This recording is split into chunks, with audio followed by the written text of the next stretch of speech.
Возвращение с первых серьезных гастролей. На перроне родители, друзья, одноклассники. Одной большой семьей они готовились к этому гала-концерту Всероссийского фестиваля «Танцуй и пой. Моя Россия». Мужская группа детской хореографической студии образцового ансамбля песни и танца «Сигудек» покорила сердца московской публики. Пятиминутная постановка у подножья Седого Урала. Это рассказ о коми-охотниках. С сюжетом, акробатическими элементами, а главное, с непередаваемой любовью к родному северному коми-краю.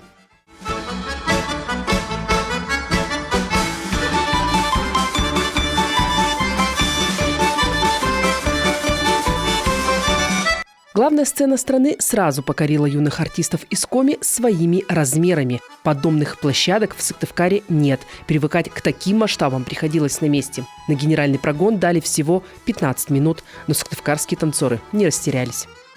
Мы очень долго ждали этой поездки с нетерпением. Ребята готовились ежедневно. И вот она пришла, эта поездка. Мы были очень счастливы. Мальчишки, большая сцена в Кремле. Да, огромная. Много коллективов с разных городов. Было очень все клево. Многие участники этого танцующего коллектива Республиканского центра дополнительного образования на сцене с 4 лет. Но именно выступление в Государственном Кремлевском дворце станет новой страницей в истории образцового ансамбля песни и танца «Сигудек», уверены артисты. Мы всегда были одной большой дружной семьей. Родители, руководители, дети. И очень здорово, что сейчас Сигудек опять возрождается, у нас начинаются поездки. И я думаю, о нас сейчас будет очень много кто слышать.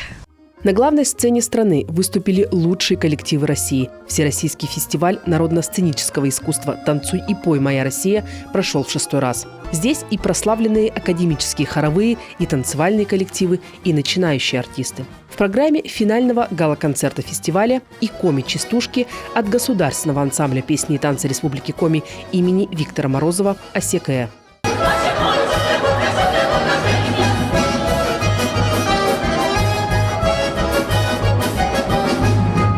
Многоцветная, многоголосая, яркая и самобытная культурная палитра народного танца, музыки и песни. Таким получился этот фестиваль и для артистов, и для зрителей.